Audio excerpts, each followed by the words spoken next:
Setiap malam Ahad pertama saya ditugaskan oleh DKM untuk membahas risalah salat dari A sampai Z. Dan pembahasan terakhir kita baru selesai tentang darah atau najis yang haram dibawa sholat. Terakhir kita membahas tentang bagaimana cara membersihkan darah haid, darah nifas, dan juga air mani atau sperma, baik laki-laki atau perempuan. Sekarang kita masuk pembahasan tentang wudhu. Halaman 25 di dalam buku Risalah Salat yang disusun oleh Dewan Hizbah Persatuan Islam sebagai bekal pembinaan wabil khusus anggota Persistri, pemuda-pemudi Persis, umumnya untuk siapa saja simpatisan ataupun di luar Persis. Kalau dimengerti, alhamdulillah. Kalau tidak, terserah. Tugas saya hanya menyampaikan, membacakan. Ya. Baik, kita mulai wudhu. Untuk jamaah umat Islam itu sudah biasa dilakukan. Ya, wudhu sudah biasa dilakukan sebagai syarat sahnya sholat. Perintah wudhu ada di dalam Al-Quran surat Al-Ma'idah ayat 6. A'udzubillahi minasyaitonirrajim. Ya ayyuhalladzina amanu, wahai orang-orang yang beriman, idza kuntum ilas sholati, apabila kamu akan mau melaksanakan sholat. Ini salah ya, nulisnya harusnya pakai qaf, tapi di sini di dalam buku pakai kaf. Itu salah cetak. Kemungkinan yang ngeditnya capek. Karena dalam penulisan itu ada editor, ada co-editor. Seperti di pesawat ada pilot, ada co-pilot, ada pilot, ada wakil. Ini harusnya kumtum, bukan kuntum. Qaf, mim, ta, mim. Qaf, nun, ta, mim. Yang punya pulpen dicoret aja. Yang punya pulpen. Pak Yek bawa pulpen. Mas bawa pulpen, Mas. Waktu kadengian. Jadi harusnya kumtum, qaf, palilinya anak pulpen. Yang punya pulpen dicoret, ganti dengan qaf, mim, qaf dan mim. Kumtum. Ya. Coretan aja nggak apa-apa. Oh. Ciri buku ini dibaca ya. Cirinya buku ini dibaca, dikoreksi.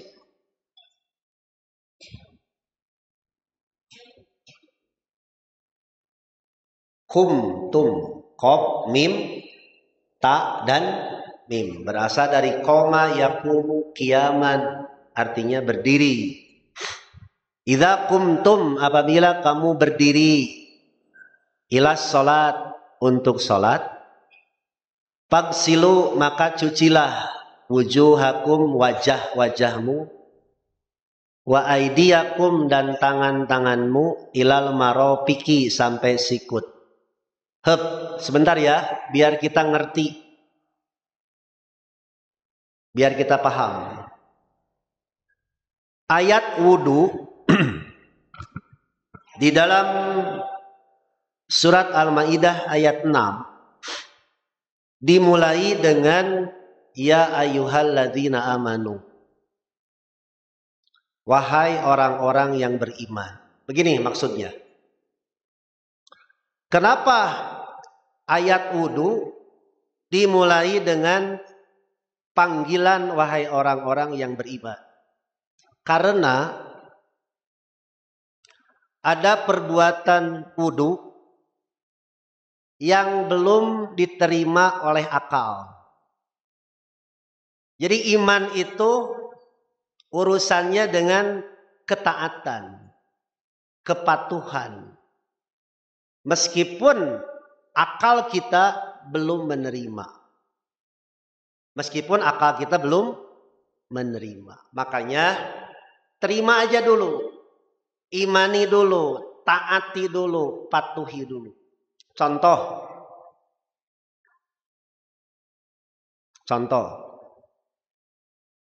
Ketika kita pakai sepatu, boleh berwudu memakai sepatu, dan bagian sepatu yang di atas, bagian atas sepatu hanya diusap, hanya disapu. Menurut akal belum bisa diterima. Menurut akal sepatu yang kotor itu bagian bawah. Tapi kenapa yang diusap adalah sepatu? Satu contoh nih. Tapi kita nurut. Kata Ali bin Abi Thalib, laukana dinu biroi, seandainya agama itu semata-mata dengan akal pikiran, lakana asfalul khuffi aula bil mashi, pasti bagian sepatu bagian bawah lebih layak diusap daripada bagian atas. Jadi ibu bapak jamaah semuanya, Rasulullah memberikan keringanan bagi orang yang memakai sepatu, lalu ada perintah sholat dan harus berwudu, boleh sepatu bagian atasnya hanya diusap. Contoh kedua, yang membatalkan wudu itu diantaranya kentut, keluar gas, bahasa Sundanya hitut, bahasa lemesnya bobos, bahasa kasarnya bekok. Harus tahu bahasa Sunda yang halusnya bobos, bahasa yang halusnya yang biasa hitut, bahasa yang kasarnya bekok. Cicing dah ieu mah kudu ngerti. Apa hikmahnya? Kenapa yang berbuat dosa bujur? Bahasa Indonesia bujur apa? Pantat, dubur. Yang punya dosa dubur. Tapi yang dicuci adalah tangan, wajah, kepala diusap, telinga diusap, kaki dicuci. Apa hikmahnya? Begini. Kalau nanti lupa lagi tinggal buka aja nanti YouTube-nya ya. Begini hikmahnya begini. Kita harus menutup aib anggota tubuh kita. Kalau ada keluarga kita berbuat dosa,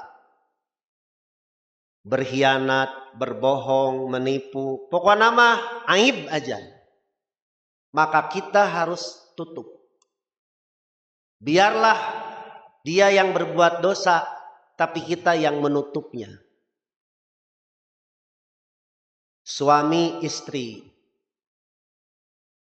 Quran mengatakan hunna libasul lakum wa antum libasul lahunna. Istri itu seperti pakaian bagi suami. Suami pun seperti pakaian bagi istri. Apa maksudnya?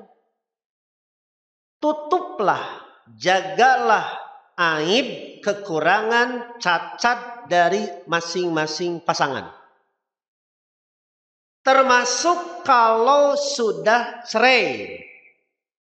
Termasuk kalau sudah cerai. Ini malah diumbar. Dibuka. Di persidangan. Live. Di media sosial. Ini sudah tidak menutup lagi aib. Jadi bapak ibu nanti kalau naudzubillahi min dzalik, anak kita cerai. Atau kita sendiri yang cerai, jalan terakhir. Cerai itu jalan terakhir. Kan kalau ada masalah dalam rumah tangga, Quran mengatakan menurut surat An-Nisa ayat 34, fa'idhuhunna. Nasihati. Apa nasihati? Ngobrol baik-baik. Yang kedua, ketika ngobrol deadlock artinya mentok. Wahjuruhun fil madoji. Jauhi tempat tidur. Jauhi tempat tidur. Masih juga tidak ada titik temu. Barulah langkah yang ketiga. Hakaman min ahlihi. Ambil orang yang dianggap sepuh. Dari keluarga suami, dari keluarga istri. Ternyata tidak menemukan titik temu.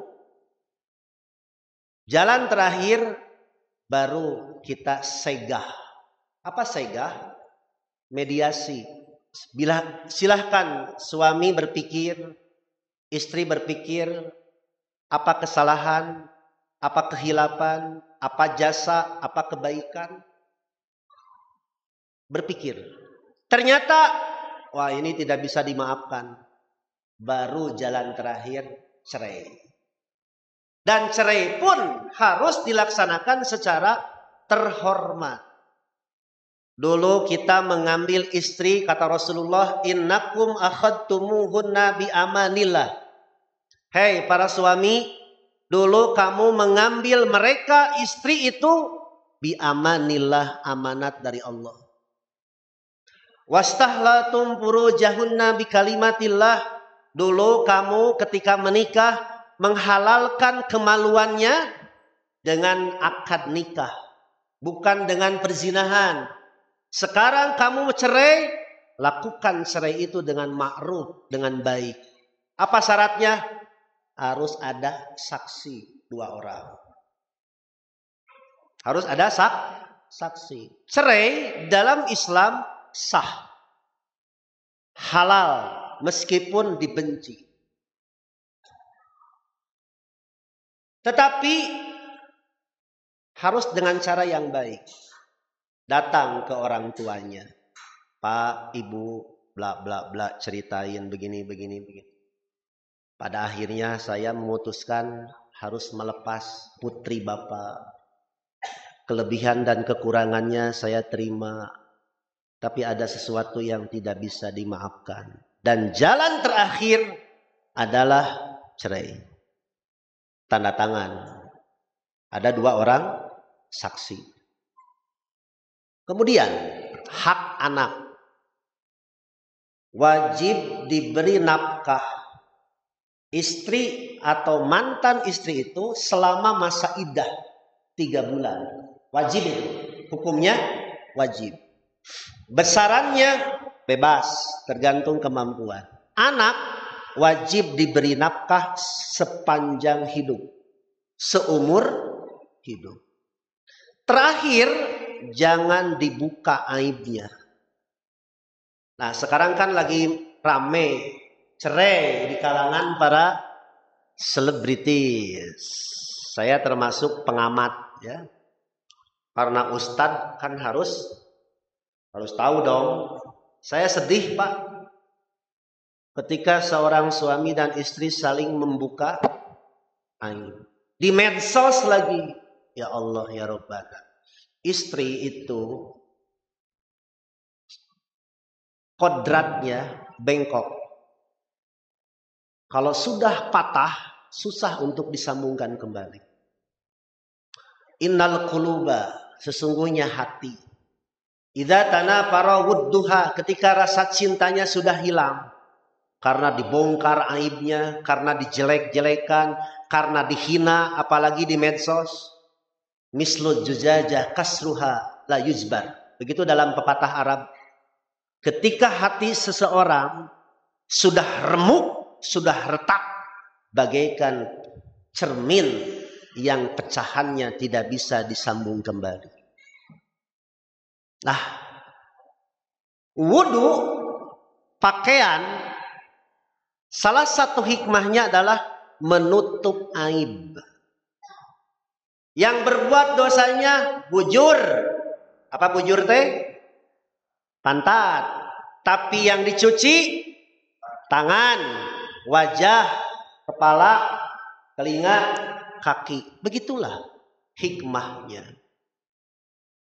Jadi bapak-bapak dan ibu-ibu tolong dijaga nama baik. Nama baik siapa? Istri. Nama baik siapa? Suami. Siapa lagi? Mertua. Awas, jangan ngomong mantan mertua. Meskipun sudah cerai, haram kita mengatakan mantan mertua. Sebab mertua itu mahram, haram dinikah sampai hari kiamat. Meskipun sudah cerai, jangan sekali-kali kita mengatakan dia mantan mertua. Dia mantan minantu, nggak boleh. Sebab minantu dan mertua mahram, haram dinikah sampai hari kiamat. Itulah kenapa ada perintah wudu. Contoh ketiga, ada syariat wudu yang akal belum menerima. Ketika tidak ada air, boleh tayamum. Boleh apa? Tayamum. Menurut akal, tayamum itu dengan debu, so'idan toyiban. Debu yang nempel di benda, di dinding, di tas, di lemari, di mana saja, itu ada debu. Menurut Quran, debu yang nempel di benda itu toyiban, baik. Bisa digunakan sebagai pengganti wudu. Logika mengatakan, bersih mana air dengan debu? Air. Ibu mau cuci tangan dengan debu? Di mana cuci tangan dengan debu? Saya tadi makan, beres makan cuci tangan dengan apa? Dengan air. Kecuali cuci mulut. Biasanya cuci mulut dengan apa? Kita intermezzo ya. Ngaji fikih, ngaji ibadah, intermezzo sedikit. Biar tidak nunutan. Apa nunutan? Ngantuk. Pak Haji Sabkumar sekarang sedang mengembangkan bisnis pisang. Punten Pak Hajinya, saya ambil contoh ya. Gak apa-apa ya. Pisang yang ditanam adalah pisang Raja Bulu. Dan pisang Raja Cerai. Nomor 1 itu. Paling enak Raja Bulu atau Raja Cerai. Raja Cerai itu lain Raja Talak lain. Raja Cerai itu nama pisang. Kalau kita sudah makan, cuci mulut dengan apa? Dengan pisang. Ari pisang air bukan? Bukan, tapi kenapa disebut cuci mulut? Karena setelah makan pisang pasti diikuti dengan air gitu. Paham? Berapa harga pisang Raja Cerai dan Raja Bulu sekilo? 8.000 yang biasa, 9.000 yang biasa. Ada yang super 14.000. Berani beli? Berani. Di restoran berapa? Bisa 10.000 itu. Cuci mulut. Kartos, balik deh karena wudu. Balik deh karena wudu. Tos etama bab pisang Raja Cerai. Kalau ingin belajar menanam pisang Raja Cerai dan Raja Bulu, Pak Sabkumar. Saya mah hanya cuci mulut. Hanya cuci mulut. Balik lagi. Bersih mana air dengan debu? Air. Kalau kita beres makan, cuci dengan air. Tapi di kampung ada yang cuci piring biasanya pakai debu. Bahasa Sundanya lebu. Lebu itu adalah abu gosok. Nyaho orang ge. Lebu itu gabah. Tahu gabah? Yang dibakar. Nah, itu ada gabahnya kan? Kulitnya. Nah, kulitnya itu ada kulit kasar, ada kulit lembut, ya kan? Dibakar lagi, jadilah debu. Kalau piring itu supaya kesat, tahu kesat? Seset. Dulu mah pakai debu. Bahasa Sundanya lebu. Saya begitu dulu cuci piring. Sekarang diganti dengan apa? Dengan Sunlight, ada Mami, Mama Light, komadinya lah. Supaya apa? Supaya tidak kesat. Oke, balik lagi. Tapi kenapa ketika kita mau wudhu tidak ada air, boleh tayamum, bahkan wajib tayamum. Dengan apa?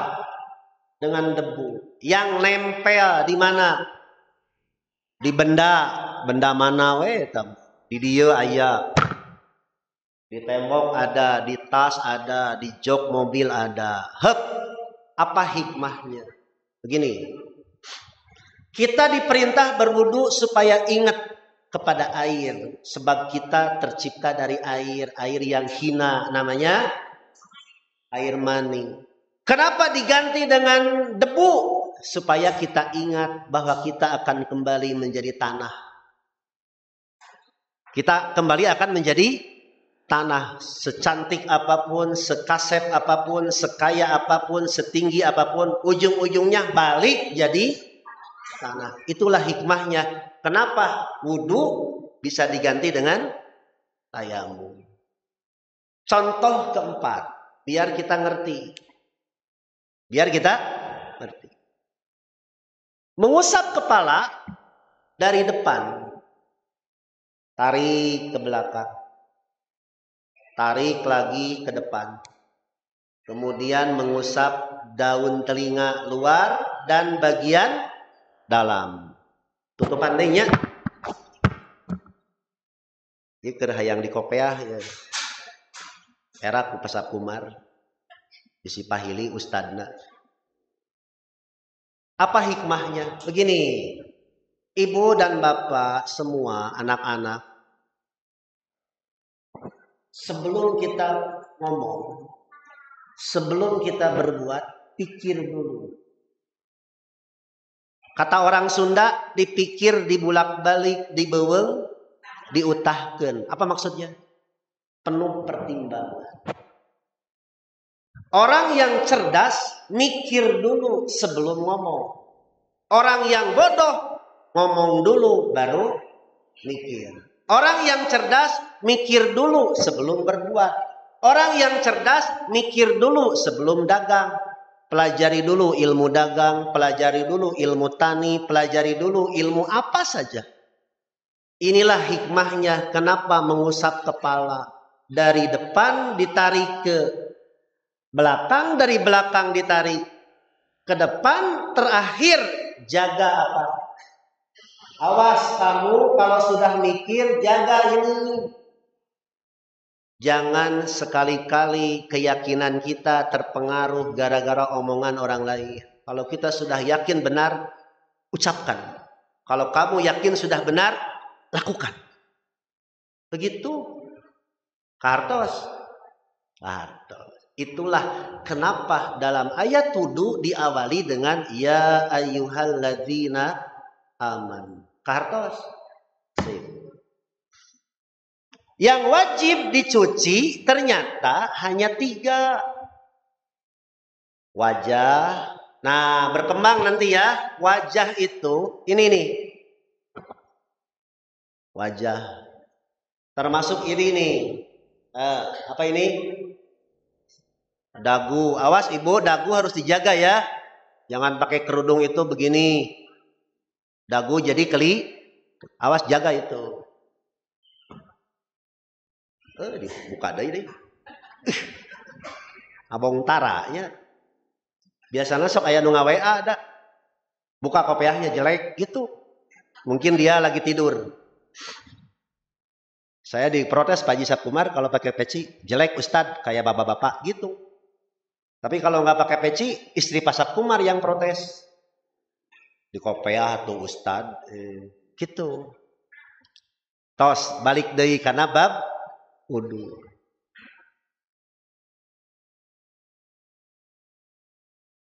Anggota wudu yang wajib dicuci wajah, tangan, kemudian kaki. 2. Anggota wudu yang wajib diusap. Diusap itu apa? Diusap. Bahasa Sundanya apa? Ya diusap. Bahasa Indonesianya disapu. Sapu. Hanya satu yang wajib disapu, diusap. Apa? Kepala. Kenapa dicuci tangan? Banyak berbuat. Banyak berbuat. Nyolok, ceuli kunaon.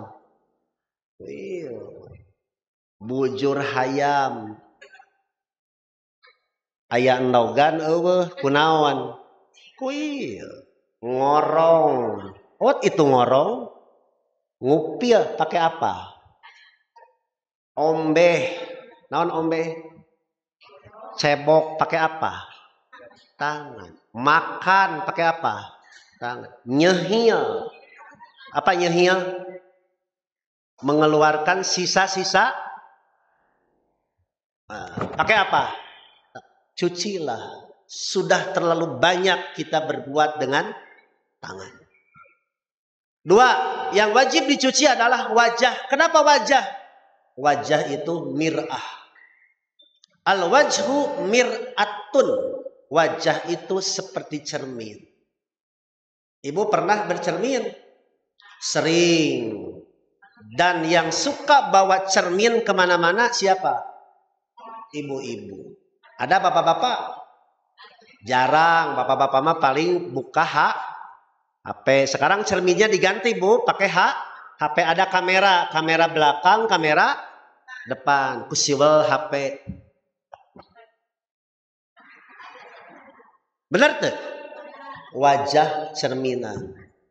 Sehingga ada pepatah mengatakan buruk muka cermin dibelah. Apa maksudnya? Buruk muka cermin dipelah. Ketika kita bercermin, kebetulan muka kita jelek.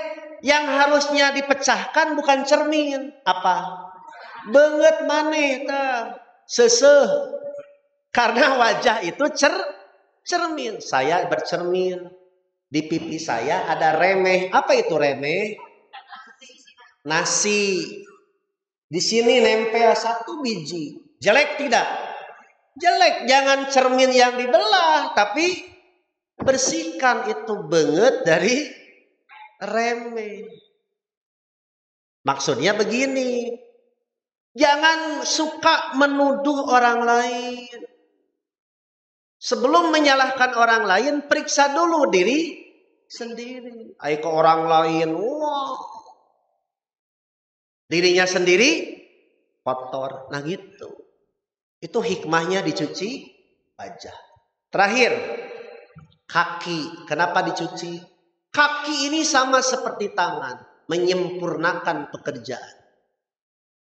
Mengantar. Sehingga suka jadi nasihat. Motor, sepeda, mobil, kaki. Maksudnya apa? Mengantarkan kepada tujuan. Makanya wajib dicuci.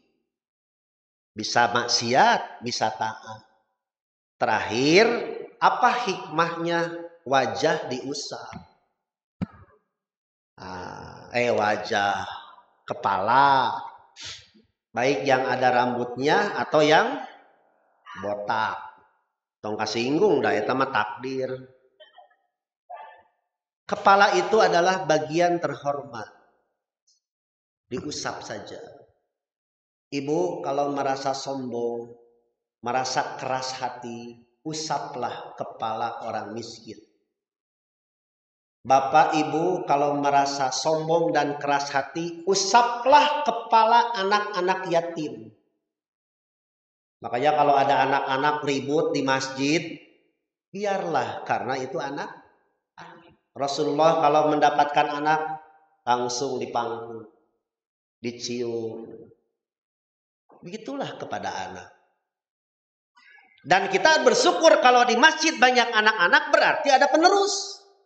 Kan kita mah orang tua tinggal menunggu mati. Siapa yang meneruskan bapak-bapak dan ibu-ibu yang sudah tua?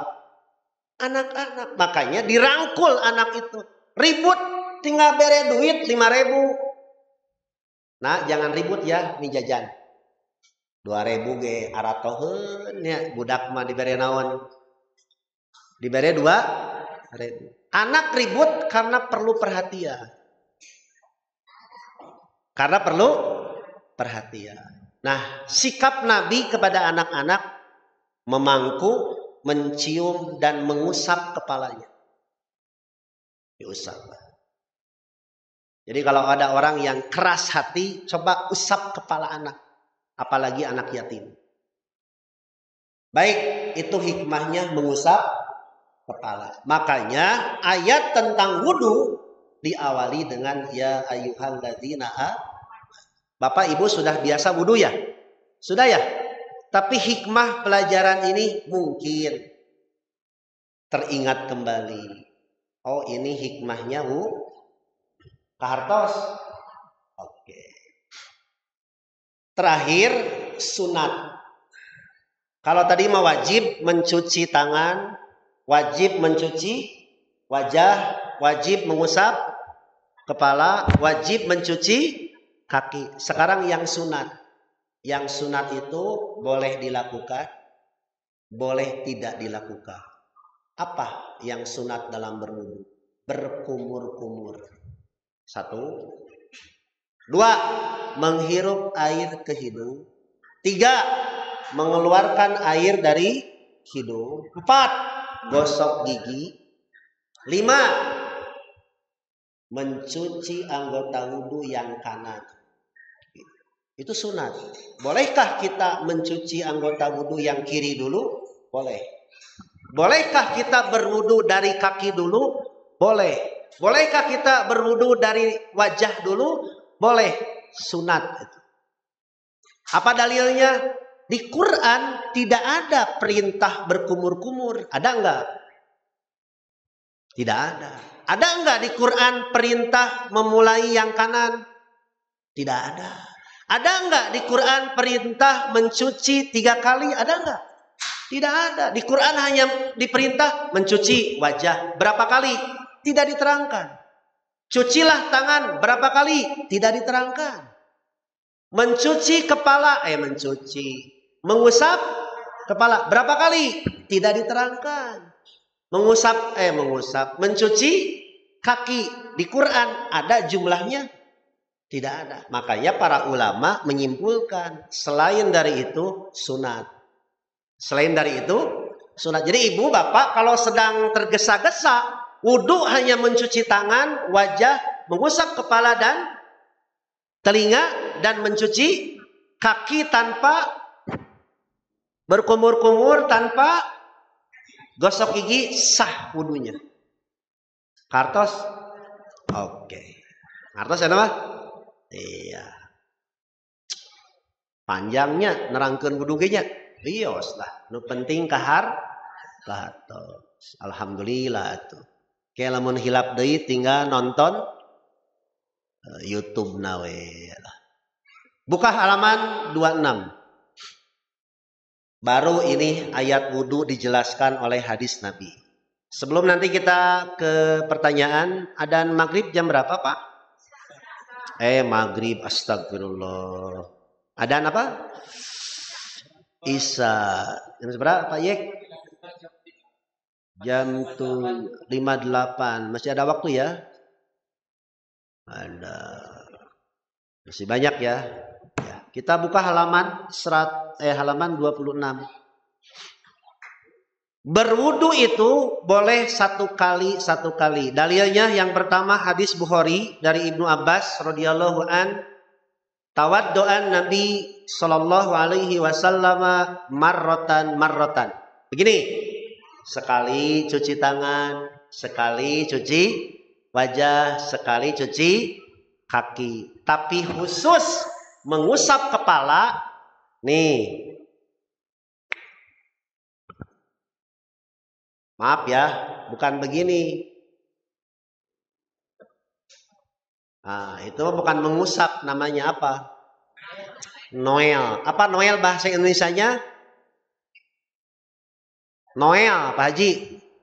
Apa bahasa Sundanya? Nyolek. Seperti kita sedang bikin sambal, dicolek, dicicip. Jadi mengusap kepala mah tidak boleh begini. Wah, itu tidak sah wudunya. Yang kedua, mencuci sampai batas yang disebutkan di atas, tidak boleh ada bagian yang terlewatkan. Nah, ini. Hadis yang kedua, riwayat Abu Daud. Ra'a Rasulullah sallallahu alaihi wasallam qauman. Rasulullah pernah melihat suatu kaum, wa aqabuhum taluhu. Sementara tumit-tumitnya tidak tercuci. Faqala, lalu Rasulullah bersabda, wailun lil aqab minan nar. Celaka dari api neraka karena tumit-tumitnya. Begini maksudnya. Begini. Kalau baca sendiri kan pusing. Kudu diterang. Begini, ibu kalau wudu, tumit apa tumit? Nah, ini tumit. Perlu kaki saya ke atas? Perlu tuh? Perlu. Nah, kieu tah.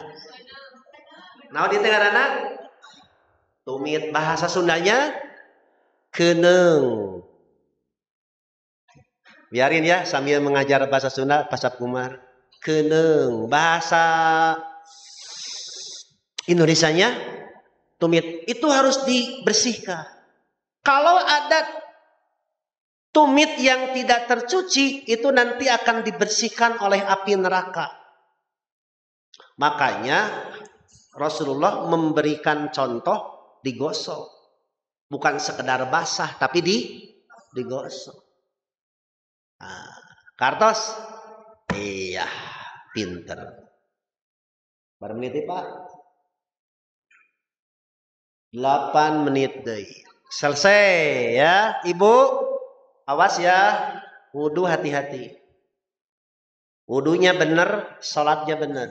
Wudunya nggak benar, sholatnya tidak akan benar. Sholatnya benar, dagangnya benar. Sholatnya benar, rumah tangganya benar. Sholatnya benar, sekolahnya benar. Sholatnya benar, kerjanya benar. Sholatnya nggak benar, pekerjaan nggak akan benar. Itu makanya saya bersyukur Pak. Bersyukur ketika saya diperintah mendapatkan tugas, Ustadz bereskan masalah sholat. Insya Allah. Saya juga mikir atau nanti sholat gimana harus benar. Saya apik. Angkat lengan apik. Wudu apik. Oke. 7 menit menjelang adzan Isya. Pekerjaan-pekerjaan yang sunat di dalam wudu, sebagaimana yang sudah saya jelaskan. 1, membaca bismillah, sunat hukumnya. Sebab di Quran tidak ada. 2, mendahulukan yang kanan, sunat. 3, mencuci tangan sampai pergelangan, sunat. 4, 4,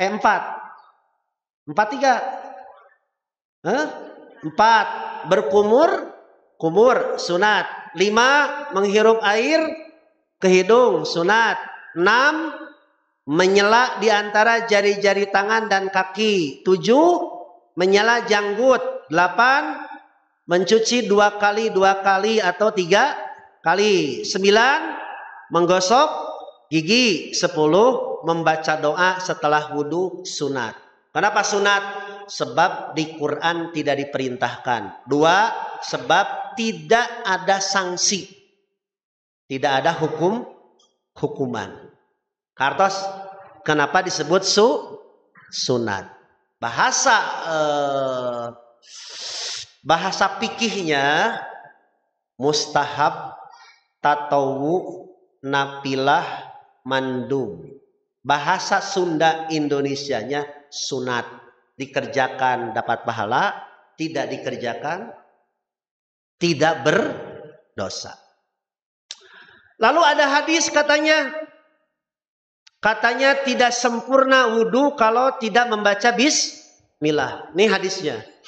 Qala Rasulullah sallallahu alaihi wasallam, la solata, tidak sah solatnya, liman la wudu alahu, bagi orang yang tidak berwudu, wala wudu'a, dan tidak sempurna, liman lam yadkurillah alaihi, bagi orang yang tidak menyebut nama Allah di saat berwudu.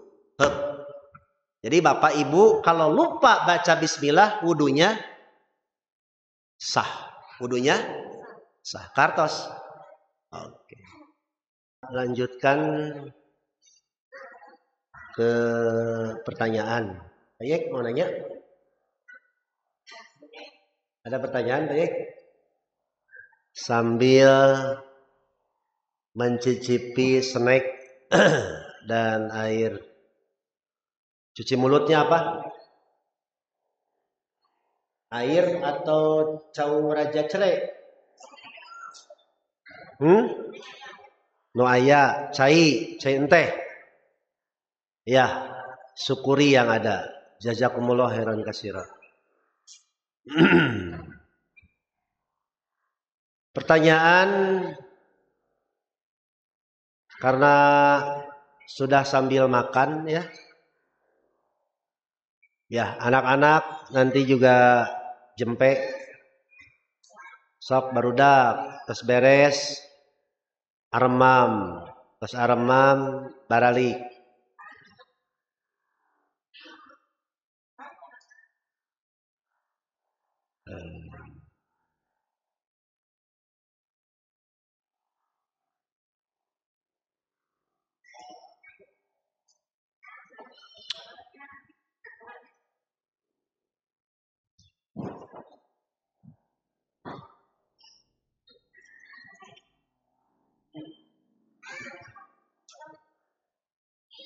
Ya, pertanyaan dari,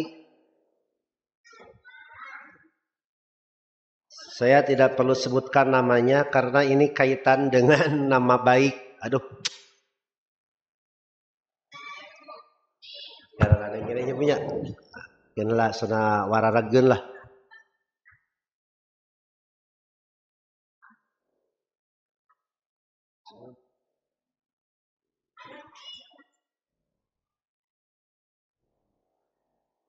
Ya, mohon maaf ini harus saya bacakan. Bagaimana sikap kita kepada ibu mertua yang cemerut dengan alasan karena saya yang cemerut duluan. Saya emang lagi kesal Ustadz. Setahu saya kalau saya emang suka bad mood, sekalipun dijelasin sama beliau, pasti jawabannya nggak apa-apa. Tapi dari sikap beda gitu Ustadz. Ya ini belajar memahami karakter orang tua dan anak. Memang tidak gampang membaca, belajar karakter itu. Saya juga mengalami. Intinya kita harus berani mulai nanya, minta maaf. Terutama anak kepada orang tua. Terutama mantu kepada mertua. Begini. Curhat ya, aduh.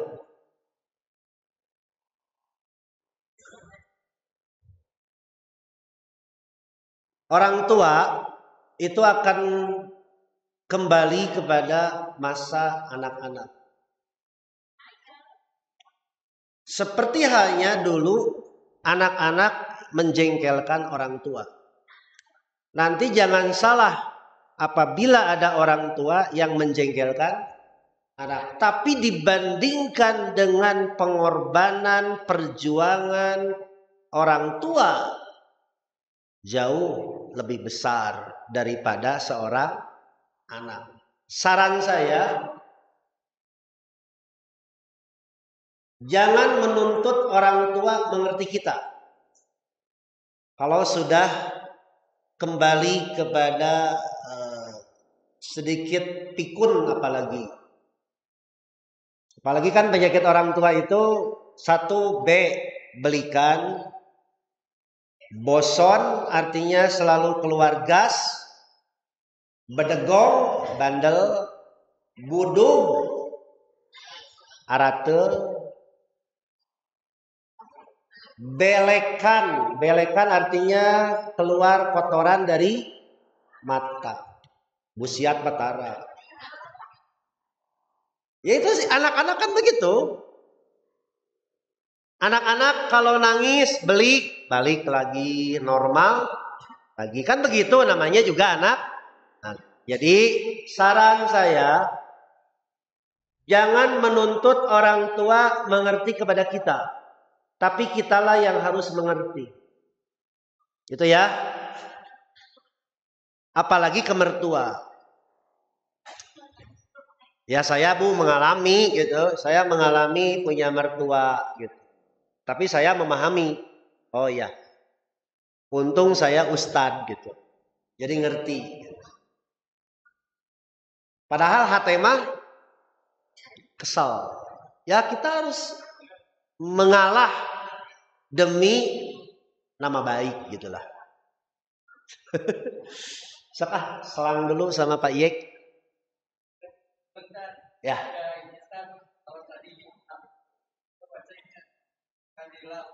Padilah wudu.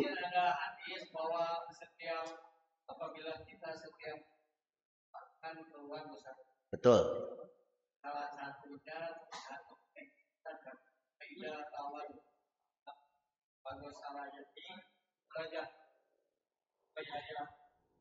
Foto Yahoo meren. Sok salah. Terus?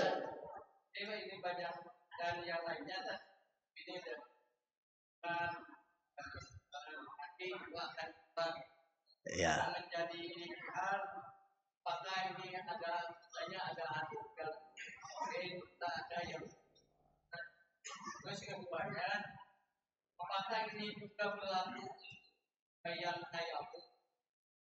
Ya.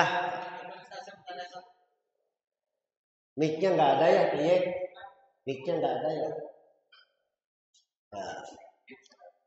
Ini pertanyaannya saya ulang dari Pak Yek. Pak Yek sudah pensiun? Sudah ya. Saya sedang berusaha mengurangi bahasa Sunda. Karena yang dengar ceramah saya ada orang Sumatera, Bangka, Belitung, Singapura. Sampai orang Singapura, tolong Ustaz Ansor jangan pakai bahasa Perancis. Saya tidak mengerti, bahasanya bagus. Sok Ustaz Ansor mau apa? Tapi karena saya orang Sunda sering tercampur. Makanya saya suka terjemahkan. Pertanyaannya, Pak Iyek mendapatkan satu hadis tentang keutamaan wudhu. Saya baca hadisnya yang tadi dibacakan. 1 riwayat Imam Muslim. 2 riwayat Ibnu Majah. 3 riwayat Imam Ahmad.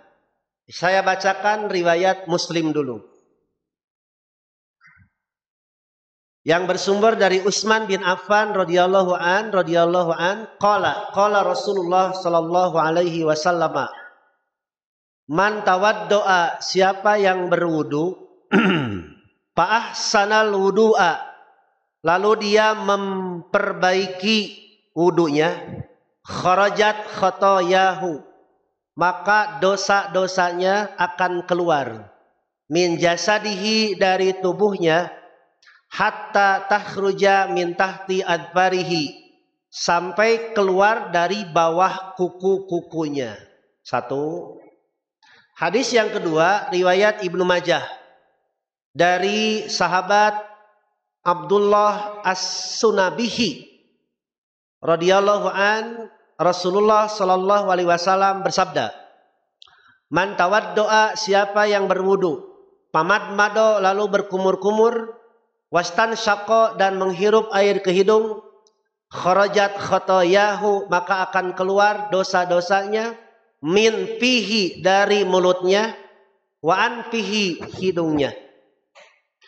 Fa idza ghasala wajhahu, dan apabila dia mencuci wajahnya, kharajat khotoyahu, akan keluar dosa-dosanya, min wajhihi, dari wajahnya, hatta yakhruja min tahti asfari ainaihi, sehingga akan keluar dari bawah kelopak matanya atau ujung bulu matanya. Fa idza ghasala yadaihi, apabila dia mencuci kedua tangannya, kharajat khotoyahu min yadaihi, akan keluar dosa-dosanya dari kedua tangannya.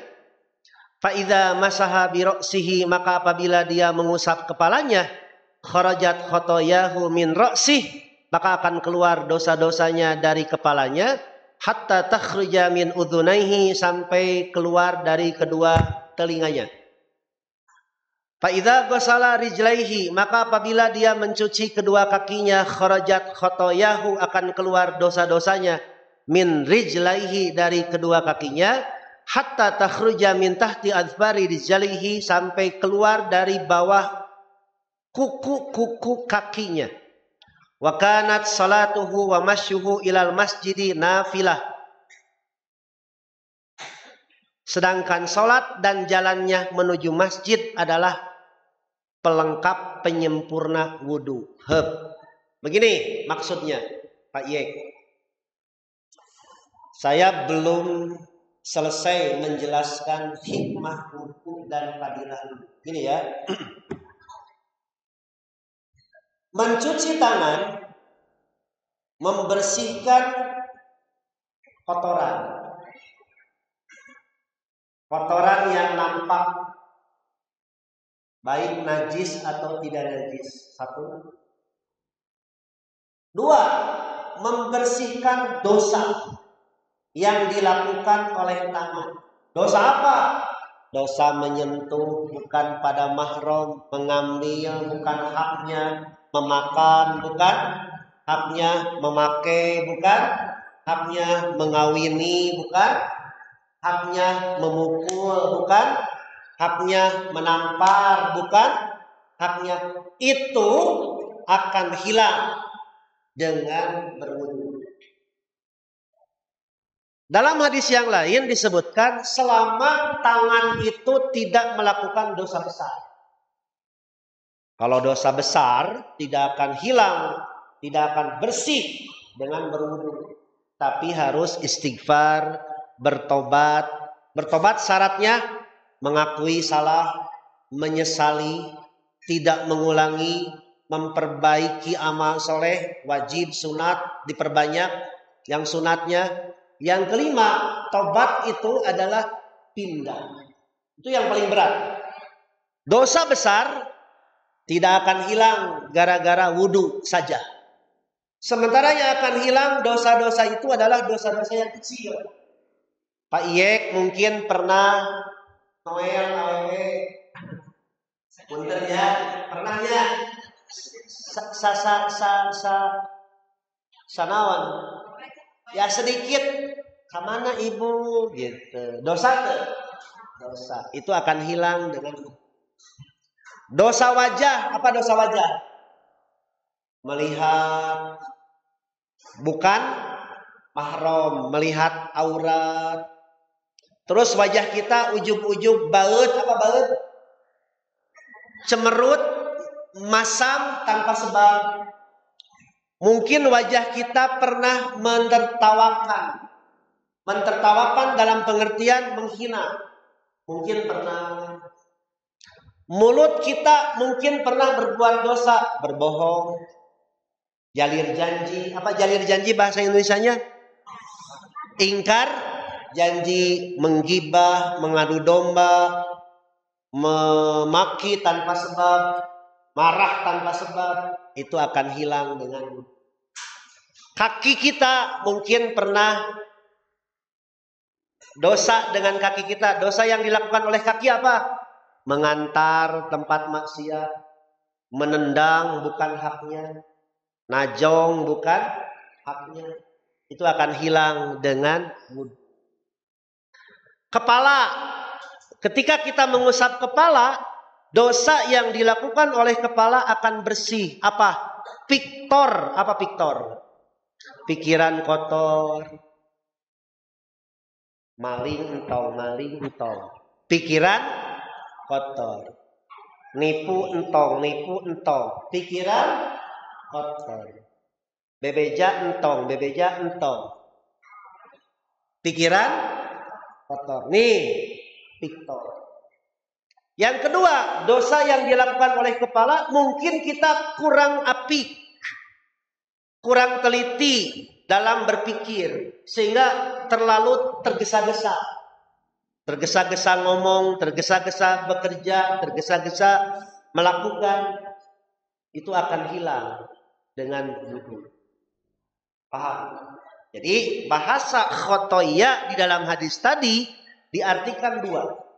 Secara hakiki adalah kotoran. Kotoran daki. Daki itu naon bahasa Indonesia na? Daki. Ya kotoran. Debu lah. Bahasa majazi kesalahan. Makanya salah satu fadilah wudhu adalah beres wudhu, bersihkan mulut kita, wajah kita, tangan kita, kepala, telinga kita, kaki kita dari dosa. Beres wudhu, awas mulut jaga. Beres wudhu, awas tangan jaga.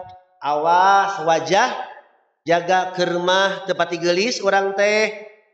Kermah tepati kasep atau seri-seri panggih jeung jelema teh. Kalau kita ingin sedekah tidak punya duit, senyumlah. Tabassumuka shadaqatun. Senyummu kepada saudaramu adalah sedekah. Yang tidak boleh itu seri sorangan. Alias S3. Surah seri sorangan. Teh tamah edan. Kartos. Ibu-ibu, bapak-bapak yang tidak punya duit, ingin sedekah, senyum kalau ketemu. Assalamualaikum. Seri ulah baud we. Ripuhnya jelema nu baud paketut hasem keur mah beungeut hese ngabedakeun mana bujur mana beungeut. Atuh seri-seri. Ini bahasa Sunda nih, orang Sumatera. Maksudnya begini. Kalau kita kurang tampan atau kurang cantik, senyumlah. Sebab senyum itu sedekah. Gitu. Saya ketemu sama Pak Yek. Assalamualaikum, Pak Yek sehat. Alhamdulillah. Seri-seri. Kecuali nyeri huntu. Apa nyeri huntu? Sakit gigi kunaon, Pak Yek. Mukanya masam, sakit gigi tad. Gitu. Ngomongna tad kan Kak Ustad teh. Tad. Itu ya. Kalau itu sama dengan pertanyaannya, apakah berlaku enggak dengan tayamum? Berlaku. Sebab tayamum pengganti. Cuma bedanya kalau tayamum hanya mengusap tangan sampai pergelangan dan hanya mengusap wajah. Gitu. Itu hikmahnya. padilahnya. Ada lagi padilah yang kedua, cuma mau diterangkan ayeuna. Kewe mau nanyakeun.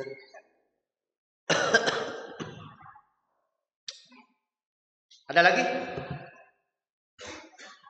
Saya buka dulu HP ya. Ustadz hapunten, maaf saya di luar karena di dalam sudah penuh. Oh ya. Pertanyaannya, saya sedang ada kegiatan di masjid. Kemudian keprok, tepuk tangan. Bolehkah dilakukan di masjid? Tidak boleh. Sebab tepuk tangan di dalam masjid itu menyerupai perbuatan jahiliyah. Jahiliyah itu suka tasbih. Tapi boleh apabila imam lupa atau salah seperti barusan. Pasab Kumar ragu-ragu harusnya berdiri, ini duduk sujud sahwi tuh. Sujud sahwi tidak? Mana Pasab Kumar? Saya tanya ke Pak Yek saksi. Tadi Pasab Kumar rakaat keberapa? Ketiga. Harusnya berdiri, harusnya duduk. Harusnya berdiri ini tasahud akhir. Dia ingatnya pada saat tasahud akhir. Waktu duduk belum baca tahiyat. Mana Pasab Kumar? Nggak ada ya. Terus diingetin sama Pak Yek, sama jamaah apa bacaannya? Subhanallah, ibu-ibu gitu, bukan gini, bukan begitu, tapi itu bukan tasbih namanya. Itu boleh. Sujud sahwi. Makmumnya sujud sahwi tidak. Salah. Harusnya sujud sahwi. Pasab Kumar yang salah ditutup kesalahannya oleh kita semua. Kita tidak salah, tapi kita menutup kesalahan imam dengan cara sujud sahwi. Hartos. Apa dalilnya? Hadis riwayat Muslim. Fasajadan nas. Lalu orang-orang pun ikut sujud.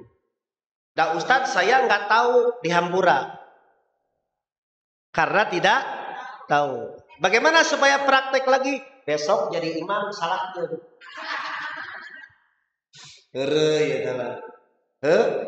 Kalau nanti imam salah, betul imam salah, betul imam lupa, imam sujud sahwi, makmum sujud sahwi. Apa hikmahnya? Makmum menutup aib kesalahan pemimpin. Walaupun belum sempurna.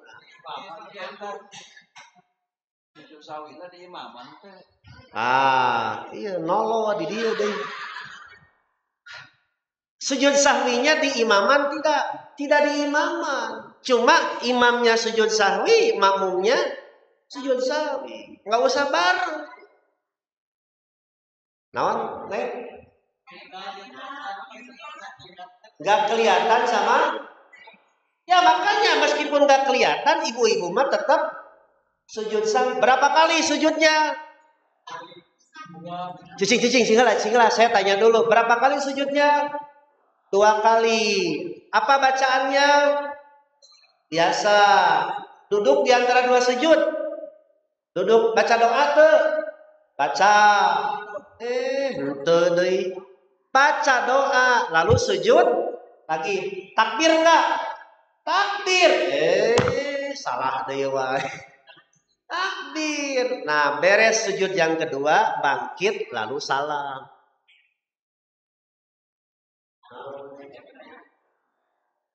Tak diterangkan oke. Kan yang mengatakan kalau takbir apabila selesai lupa sudah selesai lupa takbir itu katanya, tapi dalam situasi sholat tidak perlu takbir. Ya, Ari kalau posisi sholat mah, kalau di luar sholat kan ini kan saya ngomong tadi di luar. Ibu tadi Pasab Kumar sujud sahwi beres sholat isya ketika sholat isya. Hah? Belum salam, dia sujud sahwi sendiri. Mana sakumarna tuh? Oh, bisa dia jelas. Haji, tadi sujud sahwinya di sebelum salam, sesudah salam.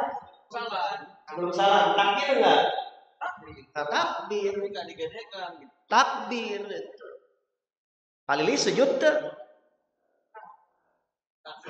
Takbir tuh, sujud sahwi tuh. Sujud sahwi engke. Karena tadi mah tidak tahu, dihampura. Jadi kieu cenah palili kucing peuyeun tong pasien kerja. Salih teh ngaranna Kang Hamid. Hikmahnya tadi pas Kumar salah, jadi we tahu caranya sujud sahwi. Takbir jangan. Takbir. Allahu Akbar, subhanallah ya Allah. Berapa kali? 3 kali boleh, sekali boleh. Allahu Akbar. Duduk di antara dua sujud, Robik Firli boleh. Sujud lagi takbir. Bangkit lagi. Lalu salam. Selesai. Atas. Imam yang salah, makmum menutup aibnya, menutup kesalahan pemimpin. Di kita terbalik, imam salah dijejeleh. Apa itu dijejeleh? Itu salah. Tadi tersujud ya? Oh iya, semua juga ngomong begitu. Hikmahnya sekarang kita jadi tahu. Gitu. Udah ya? Oh, ada cenah yang salahnya imam, jadi sudah terwakili sama. Nah itu dulu. Karena selama ini belum pernah ada yang menerangkan bisa seperti itu. Iya, itulah sekarang saya terangkan. Ayah bahan. Tadi saya kan di sini. Ya pasar Kumar salah. Nah kadenge subhanallah. Ibu-ibu kieu teu. Sarua. Nanti kalau imam salah, nah udah jeung napa di. Kalau imam salah, kalau laki-laki mah mengingatkannya dengan kalimat subhanallah. Kenapa subhanallah? Begini maksudnya. Manusia itu tidak sempurna. Suka salah, suka lupa. Allah maha sempurna. Ketika ada manusia salah, ketika ada manusia lupa, Allah hina tidak? Allah sempurna tidak? Sempurna. Kalau ada makhluknya yang salah dan dosa, apakah mengurangi kesempurnaan Allah? Tidak. Ucapkanlah subhanallah. Maksudnya Allah itu meskipun ada manusia hambanya lupa, meskipun ada hambanya yang salah, Allah tetap mulia. Kartos deh. Contoh kedua. Bulan purnama biasanya tanggal 14. Tiba-tiba tanggal 14 bulan tertutup oleh bayangan bumi. Salah awan deh. Bulan biasanya tanggal 14 purnama. Tapi satu saat gerhana terhalang oleh bayangan bumi. Allah salah tidak? Tidak. Ucapkan subhanallah. 3. Melihat anak yang disabilitas. Apa disabilitasnya? Kekurangan, memerlukan pendidikan secara khusus. Kita ucapkan subhanallah. Allah maha sempurna. Meskipun anak ini cacat di hadapan manusia, tapi tidak cacat di hadapan Allah. Ucapkan subhanallah. Contoh keempat, heureuy ieu mah. Ningali nu goreng patut. Tong kitu. Melihat orang mukanya jelek, subhanallah. Allah berkuasa ya menciptakan kamu jelek. Nah jangan begitu. Itu mah contoh tapi bercanda. Jadi Pak Ye, mengucapkan subhanallah tanda kita sadar Allah itu sempurna, manusia tidak sempurna. Manusia suka salah, manusia suka lupa. Tapi salah dan lupanya manusia tidak mengurangi kesempurnaan Allah. Itulah makna subhan. Kartos? Iya.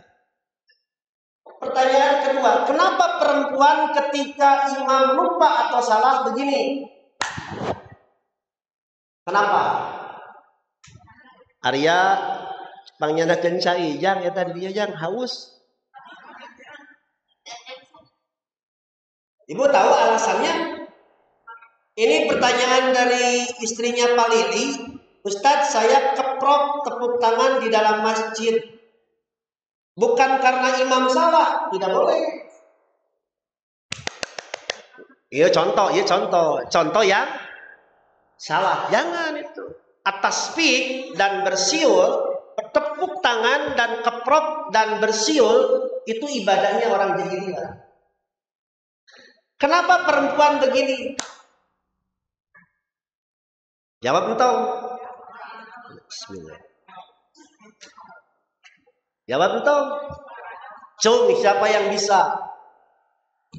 Suaranya. Iya.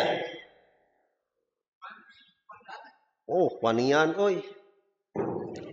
Ada jamaah saya yang mengatakan, kenapa perempuan ketika imam salah mengingatkannya tidak dengan subhanallah. Dia menjawab karena suara wanita aurat. Apa dalilnya?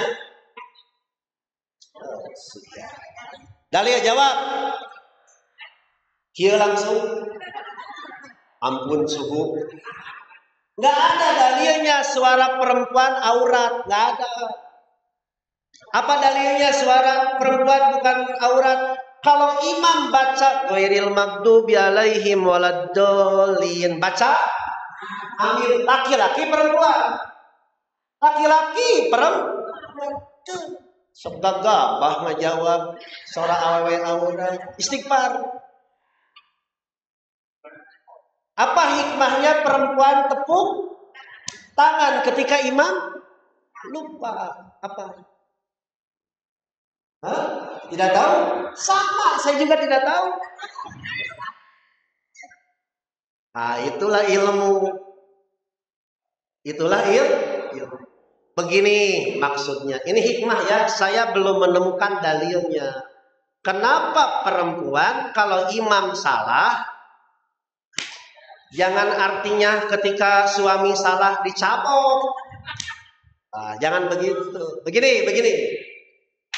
Karena suara wanita itu mengandung daya tarik. Mengandung daya tarik. Subhanallah. So, cek pasap kumar teh sahaya cek. Jika genahan. Nah, itu bukan aurat ya, ente salah ya. Siap. Itu baru hikmah ya. Saya belum menemukan dalilnya. Saya belum menemukan. Cuma untuk sementara mah sami'na watona, kami dengar, kami taat. Mudah-mudahan bulan depan saya menemukan dalilnya. Sebab begini ya,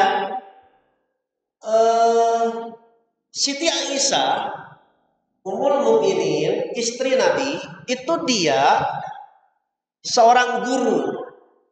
Kalau guru ngajar pakai apa? Pakai mulut. Muridnya Aisyah Ummul Mukminin bukan hanya laki-laki, bukan hanya perempuan, laki-laki pun banyak muridnya. Apakah mungkin seorang guru ngajarnya malam? Tidak mungkin, pasti bersuara. Nah, cuma karena yang jadi guru istri Nabi, sahabat laki-laki tidak boleh melihat langsung, maka melihatnya di belakang hijab. Jadi kalau ngajar pakai mulut, pakai dong. Itulah dalil yang mengatakan suara wanita bukan aurat, cuma mengandung daya tarik gitu. Aduh, ngenah tuh emang. Coba lelaki. Oh, lelaki mah tuh. Mama, gitu kan. Itu ya salah ente ngajawab. Tisah ente ngajawab eta, Siksa ente, eceknya, tobat. Dwi setia, pemajikan abdi ini. Bismillah Pak Ustadz, bila sebelum tidur sholat witir 3 rakaat, di sepertiga malam terakhir bangun sholat tahajud 8. Boleh 2, 4 kali, boleh 4, 2. Gitu ya untuk Dwi setia.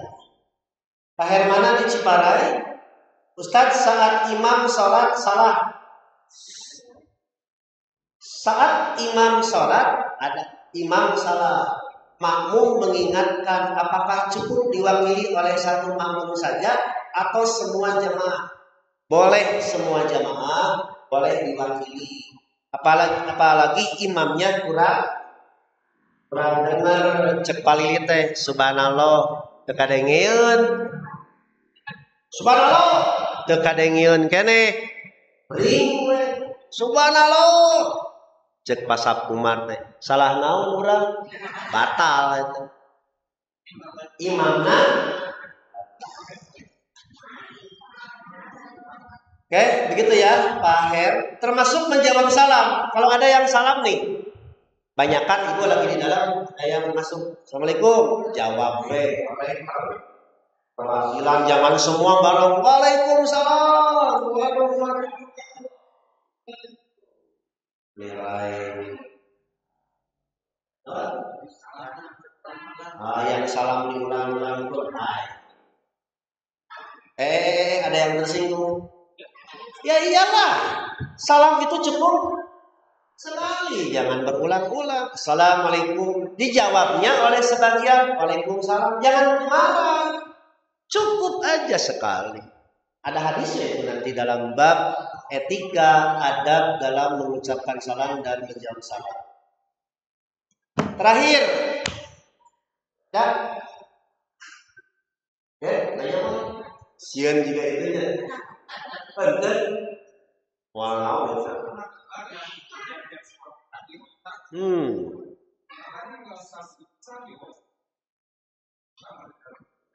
Dalil tentang sujud sahwi itu 1, kekurangan rakaat, 2, kelebihan rakaat, 3, ragu-ragu, 4, ketinggalan. Ragu-ragu tadi pasal kumar antara berdiri dan duduk itu disyariatkan sujud sahwi. Syakka dalam hadisnya apa? Syak itu ragu antara berdiri dan duduk, berdiri, duduk, berdiri, duduk. Ada lagi 4, 3, tetapkan dulu. 3 berarti nanti tinggal sujud lagi. 3, 4 berarti 3, 4, 3 berarti 4. Ada idza syakka ahadukum shalat falyabni ala mastayqan. Apabila kamu ragu-ragu dalam sholat, tetapkan yang yakin, kemudian sempurnakan dengan sujud.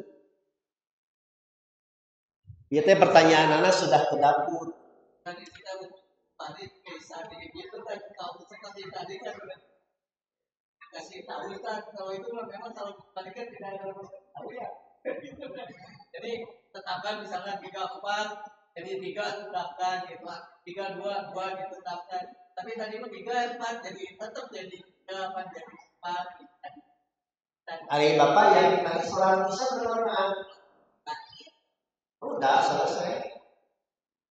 Ya yang tadi yang sama ya. Apabila tilu maghrib tilu atau 2 bisa tilu atau 4 ambil 2, ambil 4, 3 ambil 3 gitu kan.